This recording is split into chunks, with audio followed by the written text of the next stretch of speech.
இப்போ தான் நம்ம சேனலுக்கு நீங்கள் முதல் முறையாக வரீங்கன்னா தயவுசெய்து கீழே இருக்கிற ரெட் கலர் சப்ஸ்கிரைப் பட்டன் அழுத்தி சப்ஸ்கிரைப் பண்ணிக்கோங்க. கூடவே அந்த பெல் பட்டன் அழுத்தி ஆள்னு கொடுத்துக்கோங்க. அப்போ தான் நம்ம போடுற வீடியோ உங்களுக்கு தினமும் கிடைக்கும். சரி வாங்க இப்போ நம்ம வீடியோக்குள்ள.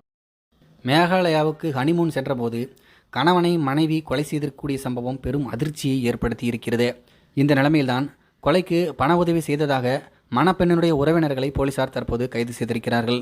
24 வயதாகக்கூடிய சோனமுக்கும் 29 வயதான ராஜாவுக்கும் கடந்த மே 11ஆம் தேதி மத்திய பிரதேச மாநிலம் இந்தூரில் திருமணம் நடந்தது. சோனத்துக்கு ஏற்கனவே ராஜ் என்பவருடன் காதல் இருந்திருக்கிறது. இருந்தாலும் இதனை பெண் வீட்டார் மறைத்து திருமணத்தை நடத்தியிருக்கிறார்கள். இந்தூரில் திருமணம் முடிந்த பிறகு ராஜா மற்றும் சோனம் தேனிலவுக்காக மேகாலயாவுக்கு சென்றனர்.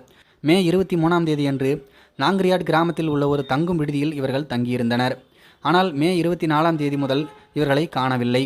நீண்ட தேடுதலுக்கு பின்னர் ஜூன் 2ஆம் தேதி ராஜா மட்டும் சடலமாக கண்டுபிடிக்கப்பட்டார். என்ன நடந்தது என்பதை தெரிந்து கொள்ள சோனமிடம் விசாரணை நடத்தினால்தான் தெரியும். ஆனால் சோனமையும் காணவில்லை. சோனம் காணவில்லை என தேடிய நிலைமையில் உத்தரப்பிரதேசத்தின் காசிப்பூரில் அவர் இருப்பது தெரிய வந்தது.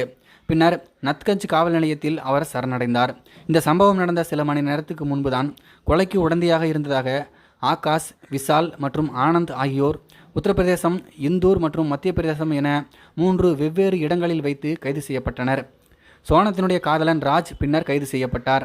போலீசில் சரணடைந்த சோனம் தன்னுடைய கணவனை கொன்றதை ஒப்புக்கொண்டதாக சொல்லப்படுகிறது. இதுகுறித்து சோனமின் சகோதரர் கோவிந்த் என்பவர் கூறுகையில், என்னுடைய குடும்பத்தினர் சோனத்துடனான அனைத்து உறவுகளையும் துண்டித்து விட்டனர்.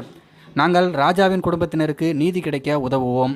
குற்றம் நிரூபிக்கப்பட்டால் சோனமை தூக்கிலிட வேண்டும் என்று சொல்கிறார். இந்த வழக்கில் புதிய திருப்பமாக சோனம் உறவினர் ஜிகேந்திரா மீதும் போலீசாருக்கு சந்தேகம் வலுத்துள்ளது. இந்த வழக்கில் இதுவரை 5 பேர் கைது செய்யப்பட்டிருக்கூடிய நிலைமையில் சோனமினுடைய உறவினர் ஜிஜேந்திர ரகுவன்சி குற்றத்தில் ஈடுபடலாம் என்கின்ற கோணத்தில் காவல்துறையின் விசாரணையை தீவிரமாக மேற்கொண்டு வருகிறார்கள்.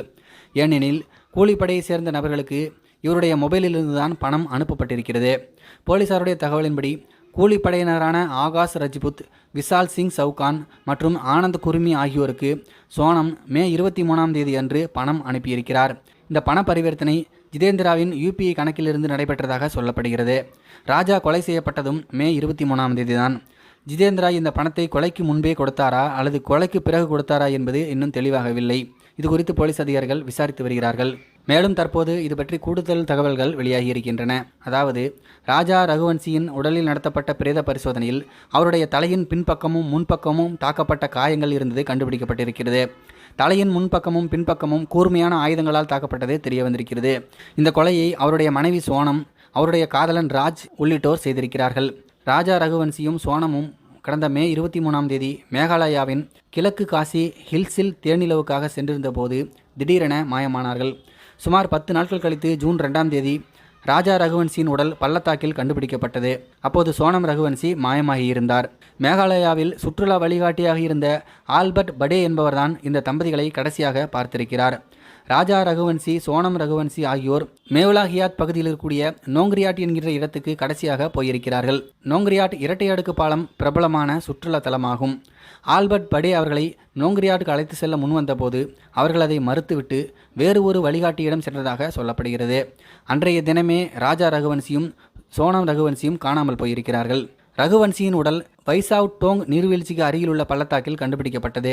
அவருடைய உடலில் இருந்து தங்க மோதிரம் மற்றும் செயின் காணாமல் போயிருந்தது. இதனால் இந்த சம்பவம் கொலையாக இருக்கலாம் என்கின்ற சந்தேகத்தை போலீசாருக்கு ஏற்படுத்தியிருந்தது. மறுநாள் இரத்தக்காரை படிந்த கத்தி ஒன்று அருகிலேயே கண்டுபிடிக்கப்பட்டது.